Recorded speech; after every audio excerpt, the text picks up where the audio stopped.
وہ ہمیشہ اپنے نبی دے دسے ہوئے رستے اتے چلتا ہے، کیونکہ اس راہ تو علاوہ حضرت سلطان العارفین رحمت اللہ علیہ نے فرمایا سدھا راہ محمد والا جس وچ رب لبھیوے ہو۔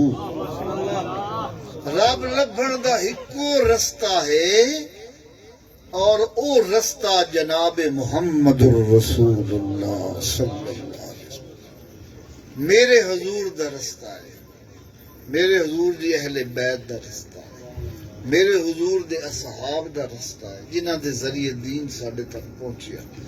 او رستہ قرآن دا رستہ ہے، او رستہ اللہ دے ولیاں دا رستہ ہے۔ اس رستے اتے اگر اسی چلاں گے، اس سنگت اختیار کران گے، فرمایا کونو مع الصادقین، سچیاں دے نال رل جاؤ، کونو رل جاؤ مع الصادقین، سچیاں دے نال۔ اللہ سائیاں جو سچیاں نال رلسا ہے تے انعام کی ٹھی سی، فرمایا کونو فی الصادقین، تسی بھی سچے بن جاسو۔ فرمایا